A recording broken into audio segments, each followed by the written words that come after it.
information dissemination, the information flows. They are able to keep track of what is going on in every community. I think that is what it is all about, not the high language or whatever, however some people want to look at it. We are trying to aim at what will make the society safer. It is a known fact now that the regular police have not been able to govern the space the way it ought to be. Yeah, they don't have the number. They don't have the number. They don't have the information. And the intelligence gathering is very poor. So that is where we need to bring this thing down to the level of community. So, and like flowing from what I just said, you discover that, for instance, if in your area where you are now, you'll be surprised that a policeman that is, in that your area is from Badagry. He does not understand the Baggy language. If you are living with Baggy people, he does not understand the terrain. He may have been posted down to that very place 2 months ago, even the environment. Then in the next 6 months, he's moved to maybe Benue. It starts afresh again. So that has not made policing effective. So that is where I believe the concept of community policing is becoming a new subject of discussion with the insecurity that is getting out of hand by the day in the country. All right, thank you so much. Mr. Oyi? Yeah. Why is this a call for concern, looking at the situation in our country today? Well, as the Venerable said, the basic act of policing is beginning to drop by the day. By the day. It's not their fault in its entirety. One, there's no much of funds to take care of the training of those people. There is population issue. People are coming up in numbers. So before now, an area had maybe 1,000 persons, having about 100 policemen, but that area may have up to 5,000 persons, and nobody is increasing the number of police people. So, but community policing will bring it closer, because most crimes are local. And now, again, what community policing helps to do is that it creates an awareness, even before the crime. If you know that this family have issues with stealing, before anything else, they come and warn them, please, we have our festival, we have a program today, hold your sons, hold your people, we don't want problems. With that now, you have prevented a crime. And it also helps to stop the fear of crime. Fear of crime is a serious psychological issue. It's a public issue that we don't pay much attention to. But fear of crime can cause a lot, like just during the NSAS protest, there was a lot of fear of crime, even before the crimes came. So this will help and keep the environment at a minimum tempo, not to heat it up, because people now know if there is a robbery here, they only have 2-3 exits to this place. So why don't we cordon them off? A policeman who is posted or who was just posted a week ago wouldn't know that there is a second exit to a particular place. But a man who's been in the community, being part of the policing, can also say, yes, they can go out in only but 3 ways, here, here, and there. So why don't we cordon off these 3 places? So I think it's necessary, because insecurity is coming up too much. The police can't do it alone. They have to partner with the communities now. The communities know who and who are doing it. Actually, at times, the communities protect them when they are not comfortable with the police.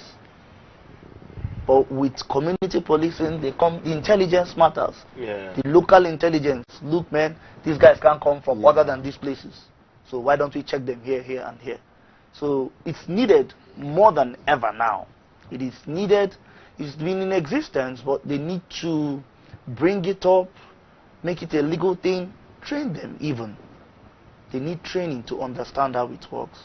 And I think with that, we'll have a better security situation. All right, thank you so much. Now, community policing really is not that new concept when you look at it traditionally. But it's new to our constitution because it's not there. And all effort to bring it there is like it's abortive until recently this issue of Police Initiative Act that has been signed into law. Now, Venerable, is community policing going to end this insecurity? Because right now, traveling is a problem, because you don't know where you will go, and then you will be kidnapped. Now, if somebody tells you insecurity will end, he might just be giving. Insecurity will not end. For as long as the earth remains, there will be insecurity. But what a community policing can do is to mitigate, bring down the level of criminality and insecurity as we have it today. What we have in our hand is becoming unbearable. Now, will community policing solve the problem? To a very large extent, it will help. It will solve the problem. Let me tell you the psychology behind community policing. Yes, sir. When somebody dies and you don't know that person one-on-one, it becomes just news for you. Exactly. But when somebody dies and is related to you, and you know that person one-on-one, you feel it. It is painful to you. It's either is directly related to you, or you know the person that person is related to. Yes.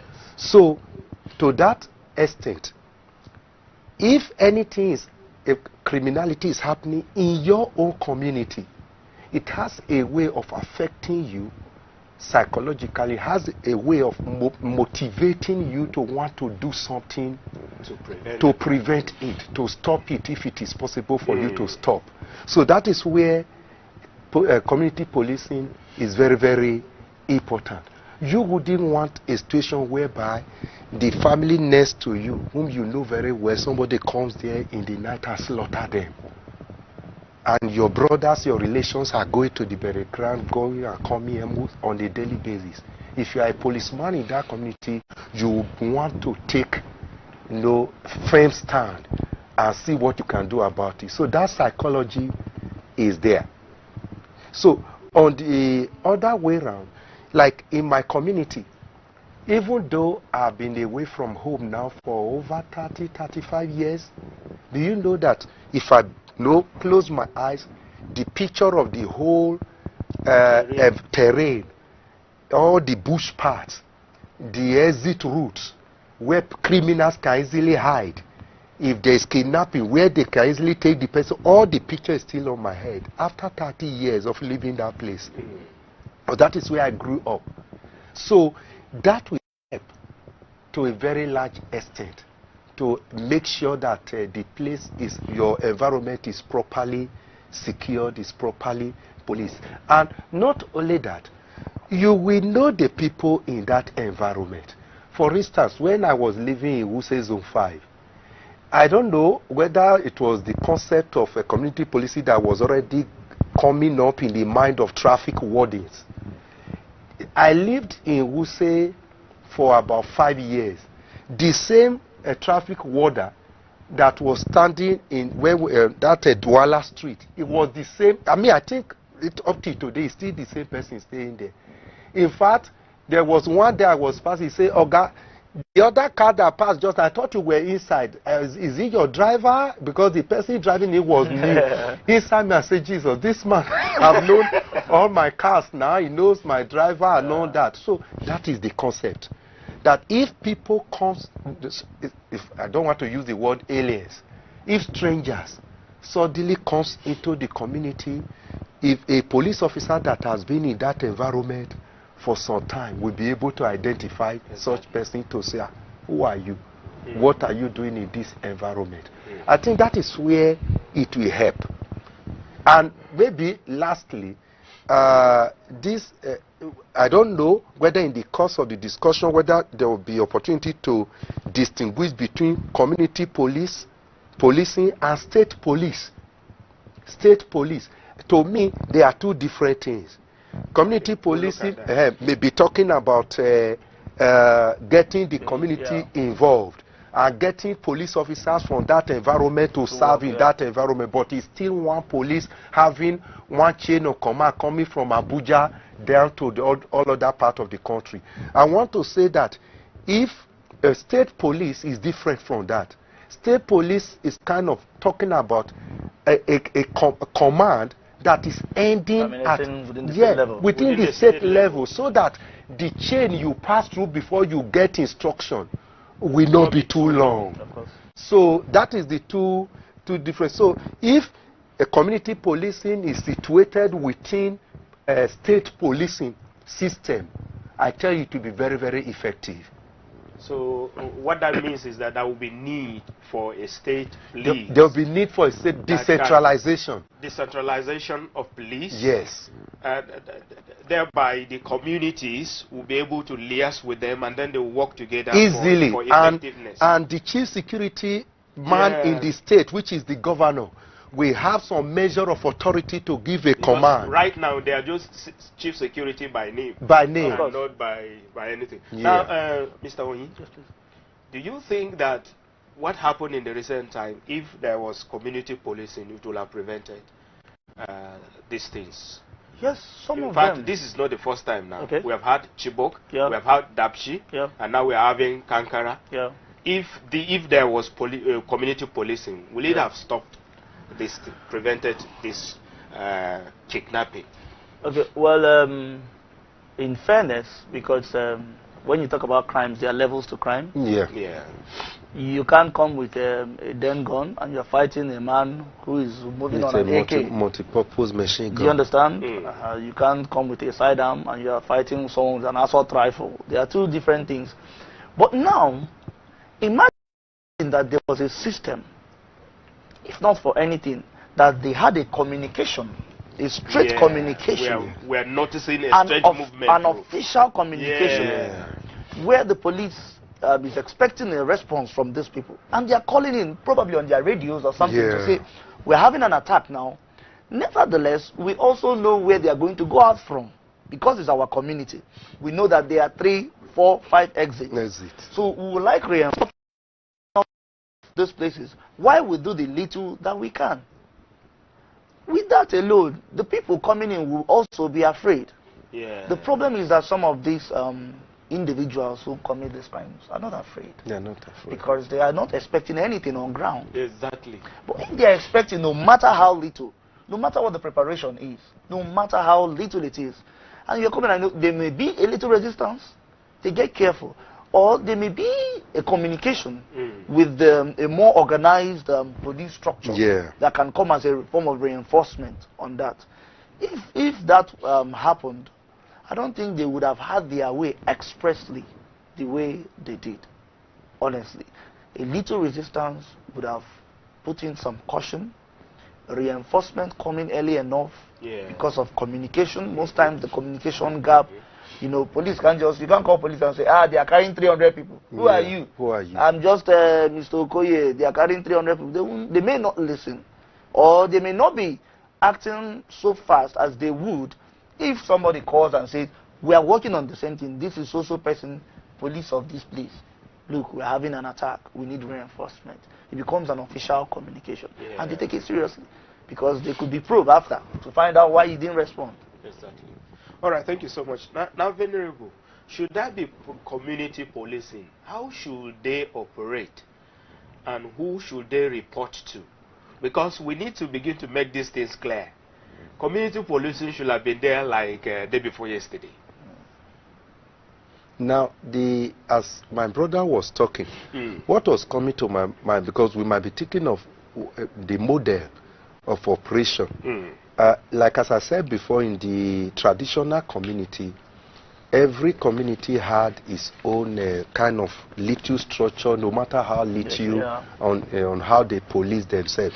As my brother was speaking, what was coming into my mind was this: there should be at least 1 or 2 policemen residing in every community, no matter how small that community is. That you have at least some form of communication gadget to relate this. Because if you notice what has been happening in this very country, crime happens, and not only that, it happens before people start responding. The crime will go on for 1 hour, 2 hours, 3 hours, no response. which means communication is just zero.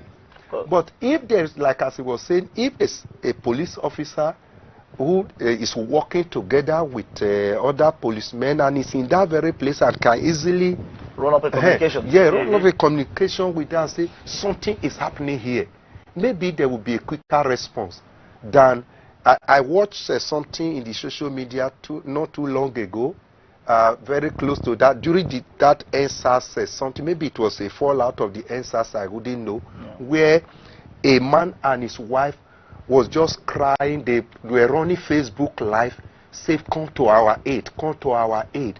There's attack, come to our aid. They were mentioning it's like around Abuja FCT, but the name of the community was a bit strange. They keep saying it, and the thing was running around. And in fact, that really got me worried. That how can somebody see death coming close like this, and there is no help, and there's no help, no even expected help, no expected help, and you have to go on Facebook. Facebook should not be the medium for communication when it comes to curbing security. If there were policemen, some community police officers in that very place, it would have been their duty, of course, and they will know the appropriate quarter to report to. They will know the appropriate quarter to report to. Not necessarily going to Facebook and tell me how many police officers will be on Facebook that very night. So that is the issue here. So talking about a model as they are trying to start it off now. One, there should be police officers, community police officers planted in individual communities. We can do it as a country. Because they say the standard is one police to how many? 400 thereabout? That should police. That should have been the standard. Yes. So there should be that. Then secondly, vigilante groups should be activated and be recognized and be given some form of training. Do you know what is happening in Israel? If you travel to Israel, the cab driver is a trained military man. The tour guide, whether it's a lady or is a trained military man. So there's a kind of consciousness that almost every person you see around, they are all trained. They can respond at any time. So we have gotten to that level where we need to think along that very line, where vigilantes in different communities should be trained. And, well, of course, we are expecting public hearing very soon. Our submission last week at the National Assembly for public hearing on the constitutional review, one of the points we put there on behalf of the Church of Nigeria, and which we are going to advocate, is that there should be liberalization in the area of acquisition of arms. Licensing and all that. People, this idea of living a community just porous, some people can just come because they have gone and they just kill people and go away. You have the language he used, no resistance. There's no resistance at all. They come, act freely and go. Every criminal should know that if you come, that there will be some form of resistance. What we put there as our suggestion is that well-meaning individuals who can afford gun and who the government can attest to their character should be allowed to have guns, and it should be licensed for them. Vigilante groups that should be allowed to handle weapons. We are talking about security, so that if there's any attack in any community, there should be there should be some form of resistance before the regular police responds. So if we go that way, to a large extent, this problem will come down. All right. Thank you so much. So the era of criminals coming into the community and just have their way is over. It's over. There is need for some resistance in every community. In every community. And with that, we'll go on a short break. And when we return, the phone lines will be open. You will be free to call in for your comment and contributions.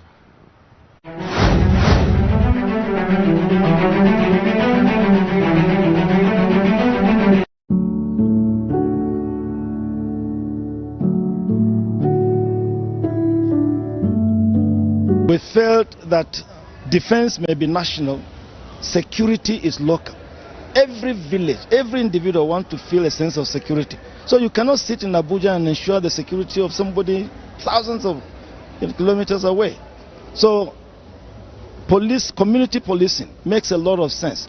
In all the federations you studied in the world, whether in the US or any of the European countries, in Germany or in Australia or wherever, or in India, you find a hierarchy of policing. So there's nothing, we're not reinventing the wheel. That's the real thing. We should do it. That can be federal police, that can be community in a police. So as to look after the community. And we shouldn't be afraid that they'll get out of hand, and because that's the fear, that the local police may become so local that they're kind of creating tension. We believe we can discipline ourselves to ensure that the federal police are very, very, very strong, that they can intervene at any part if there is irresponsibility. But in terms of day-to-day policing, believe you me, do you know that less than 500,000 police in Nigeria? The whole of the Federal Republic of Nigeria. Maybe if I give it to you, maybe about 700,000. But we need about 3.6 million of them to police everyone. And seriously. That should be in every section. There will be thousands of them. In my local government, one of the largest local governments in Nigeria, how many police? They're easily overwhelmed. So let us be serious. There should have a hierarchy of policing. There will be federal police, let there be state and community policing effectively. But beyond that, there must be training and provision of facilities so that the police have the firepower to be able to ensure and order obedience to the law. But when you find police where the hooligans and the chaps are even more armed, sophisticatedly armed than the police, it's a laughing stock. The police should be well armed to secure the nation. The security and welfare of the people, our constitution says, is the primary purpose of government. The community policing is okay, which I'm part of it. Being the PCRC vice chairman here in FCT and the national coordinator for women of PCRC nationwide. National coordinator for women committee of PCRC nationwide. So I'm part of security, community policing. Before you talk about security in Nigeria, in this country, you must first talk about police welfare. Very, very important. We are only deceiving ourselves, lying to ourselves. If we continue as a nation to dodge police welfare, we can't go anywhere. We can't get internal security. There will never be security. Because if you don't pay them, look at the people they pay well, are spending 140. This a policeman, you give 50,000, 60,000. He gave him a gun or her a gun worth 500 and something thousand to go there on the road to give me and you security. How can it work out? We must look into their salaries. A constable should not receive less than 120,000 in Nigeria. These are people that stay under the rain, under the sun, policing me and you. The National Assembly can afford to cut down their unnecessary allowances, wardrobe allowances, newspaper allowances.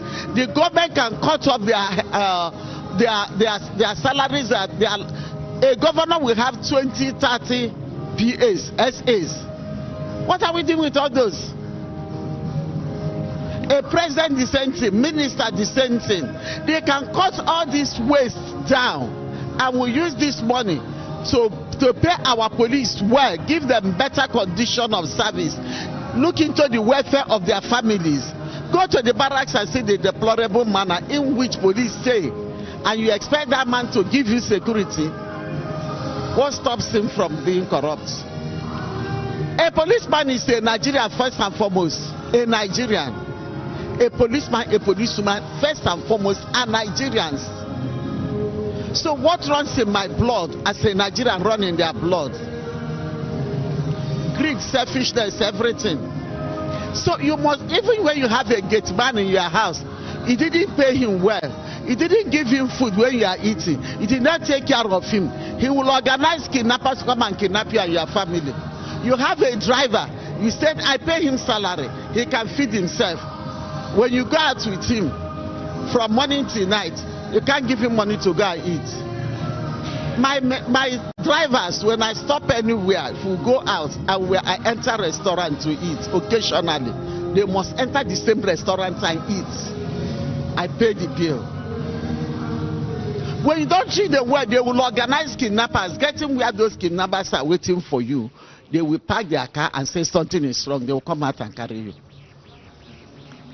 They are Nigerians. Police are Nigerians. We must look into their welfare. And when you look into the welfare of police, you make constable 120,000. Graduates who genuinely want to serve this nation will come out and join police.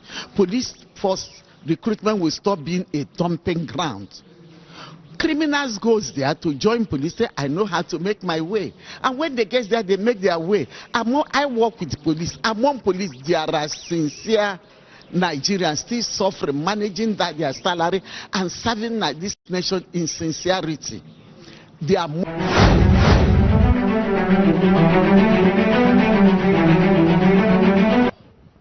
Viewers, you're welcome back, and we are still in the studio with the Venerable Joseph Unuaya and Mr. Onyi Umejuburu. Yep. I hope I'm right. Yes, you did your best. And please, your viewers, you can call us and make your submission regarding this very important topic, community policing, a concern at this point in time. So please call in for your comment. Now, Mr. Onyi, yeah, talking about the community, the philosophy of community policing, it emphasizes partnership, proactive policing, and decentralization of power. Do you think this will work out well in our country, such as Nigeria, looking at the current happenings of control of power? Well, all things are possible to him who believes. Thank you very much. And if you can believe, all things are, these things are very simple. They can actually work. But the problem is not just the mere control of power.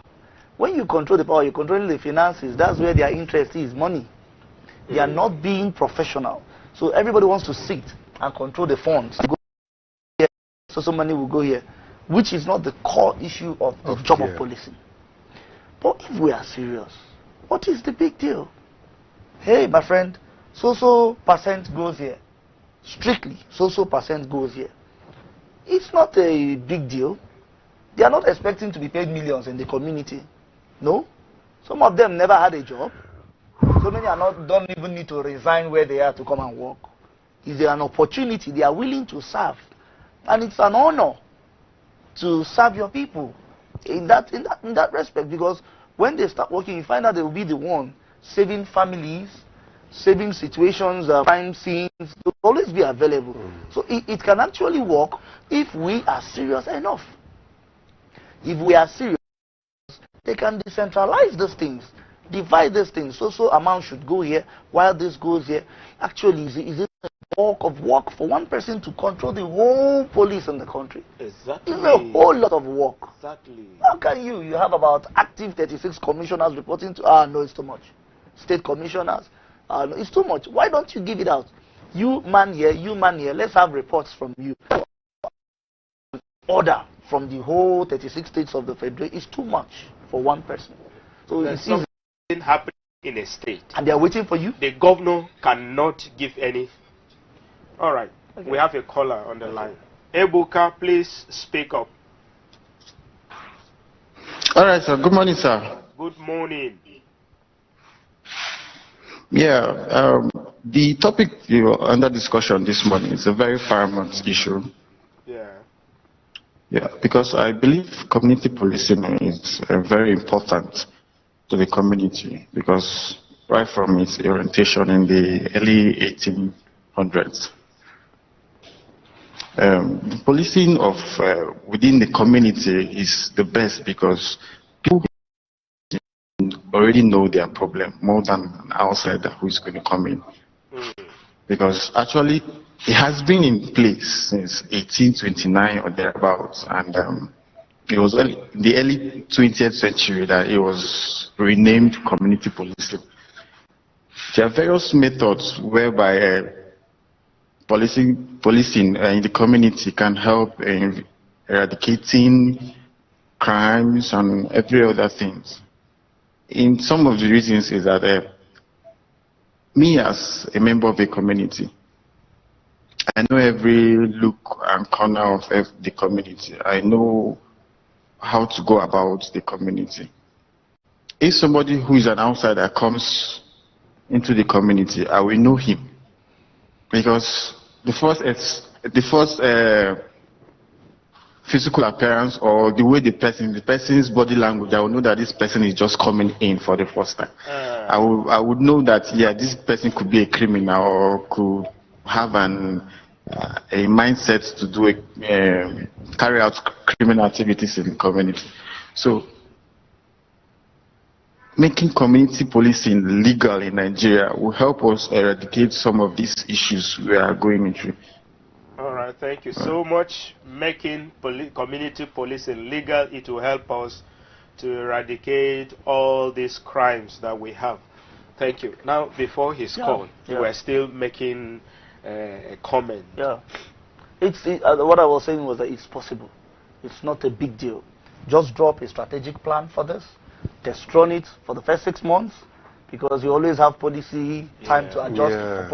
Run a policy on it, test run it for 6 months, 7 months, 1 year. If it's not going well, we'll re-strategize until we get a perfect strategy. Every country of the world had their own times when they needed to do this, and they started it, and it did not start one day and ended in a day. Yes. They had time to readjust, replan, re-strategize. If we run it over and over, we will get a perfect plan on how we can do this. And people should stop getting personal about holding power and trying to be. I think that is where the issue lies. Yeah, they want to be in charge of everything. It's not necessary. Let the system work. Individuals should not be greater than systems and institutions. It should be an honor for you to serve an institution. And when you come into an institution, the institution should already have their plan. This is what we want to do. So when you come, all you need to do is to drive them to where they are going to. Not when you wake up in the morning, you give your personal opinion, and the whole institution will turn to your personal insight, which most times may not be the best. Yeah.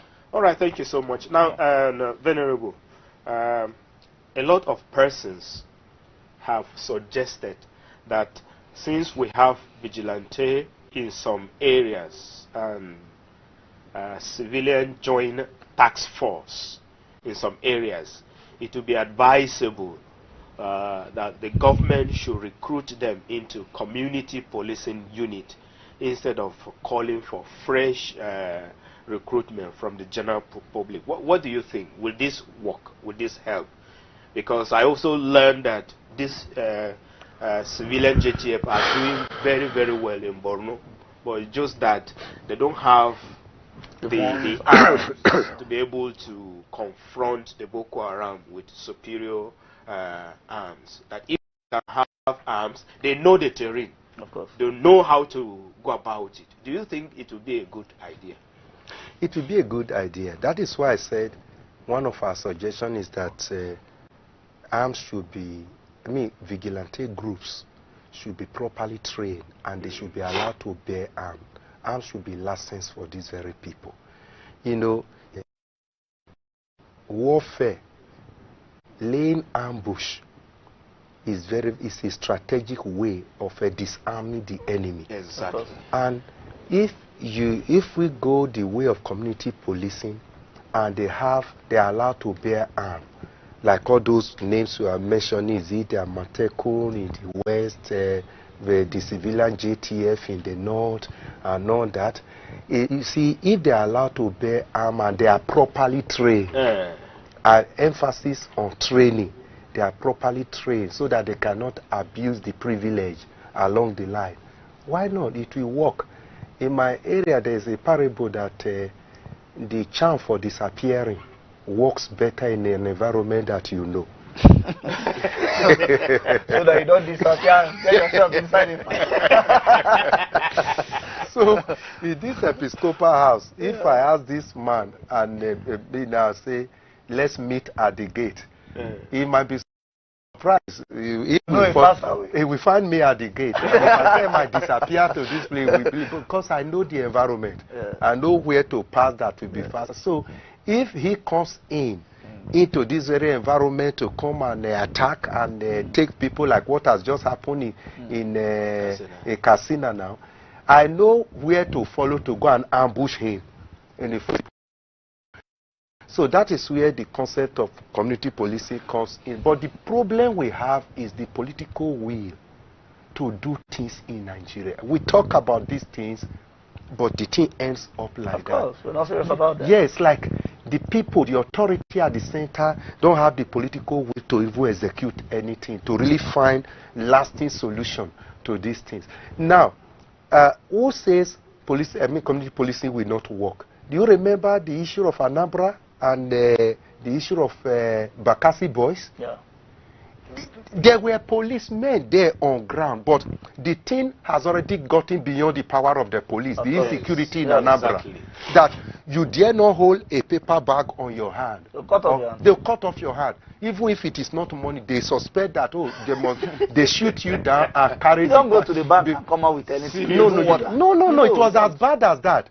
You dare not hold any handbag or anything. They will gun you down before they discover that it's just kuli that you bought up and put inside the bag. It was as bad until Bakassi boys came up. It was a local security arrangement. It's called like vigilante group. Yeah. Even if we don't try to promote any of these fetish things and all that, they brought all those things into bear, and they were able to identify criminals and would-be criminals and all that. So it helped. With the level of insecurity we have now, I think those in authority should please muster up the courage, the will to get things done. And if we do that and encourage all the vigilante groups, it will be good.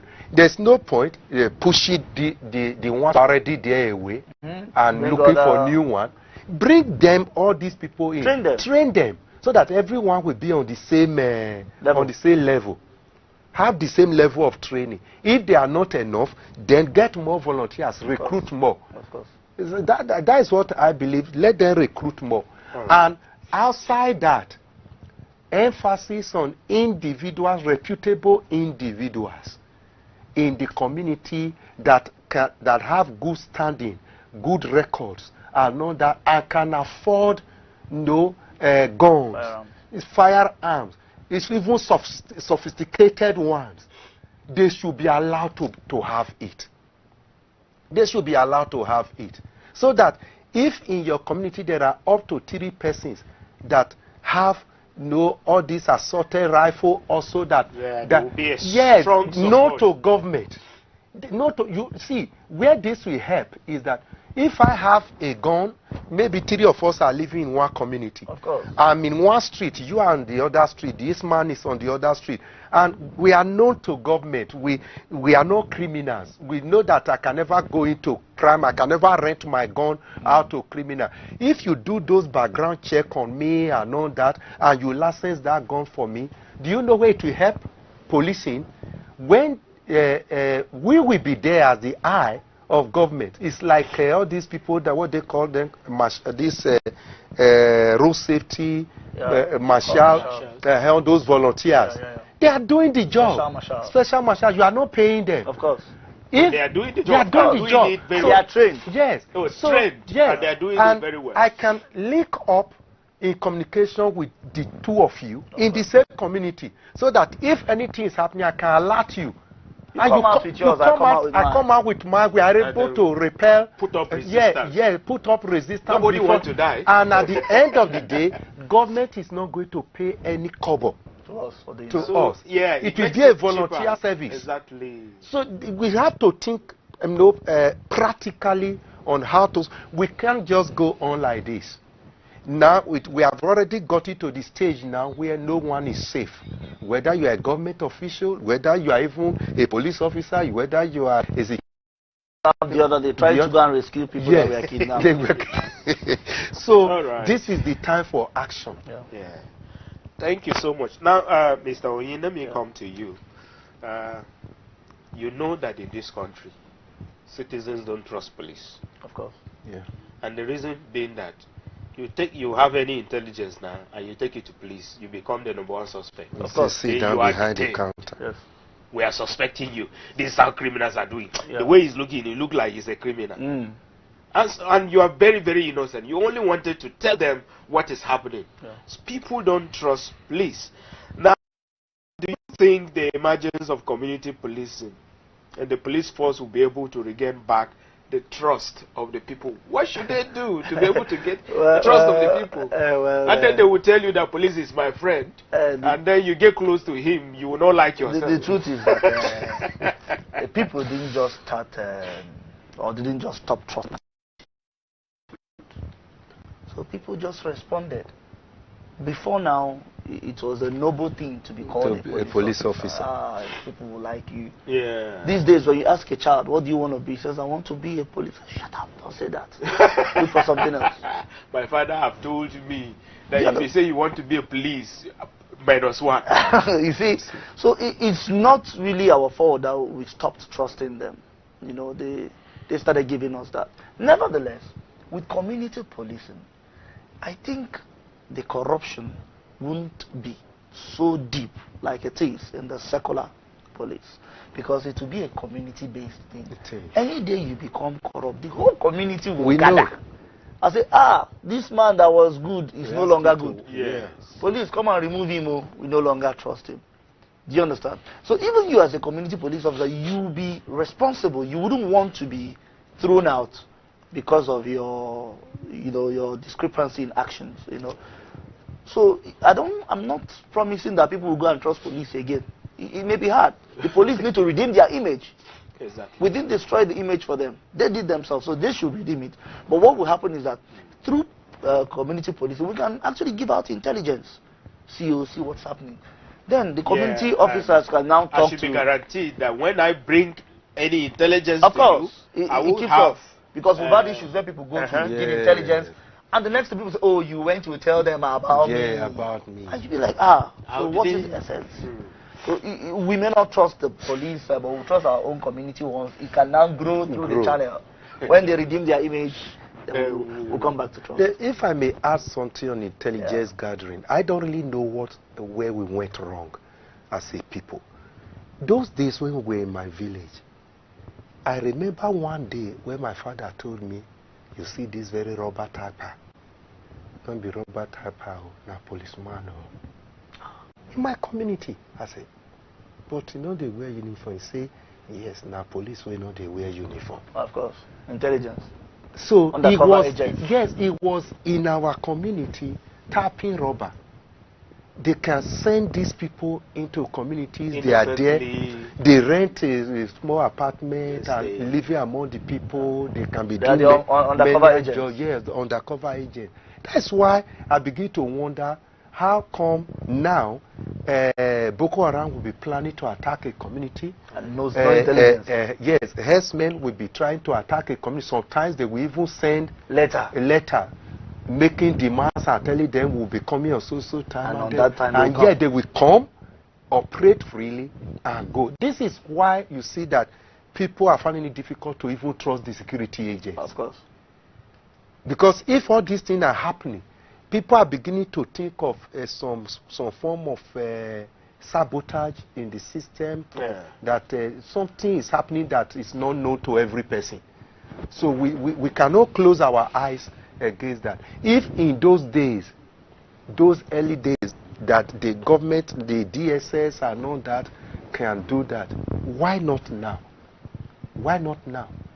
I think an issue came up at that point. I think in fairness, to be fair to the security agents, I have some friends. So I think they were actually gathering intelligence. But the political will and the corruption in the system wouldn't let the leaders act on this intelligence. Okay, that's another thing. Yes. Let me be frank with you.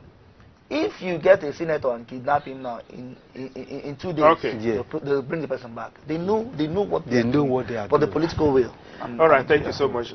Now, just in a few words, your advice to the government and security agents, and then we'll come to you. Okay. Government should wake up. Government should wake up. This is not the time of coming to the television to tell people don't speak in the way to make government look bad. Government need to wake up. In our street, blood is flowing every single day in our country. Government need to wake up and do something. So that is my advice to government. Because if a government cannot provide security for the people, then that government has failed. Of course. That government has failed. All right. Therefore, the police need to wake up too, because they are paid to render a service. And they must be seen. And not to be carrying back. Yes, yes.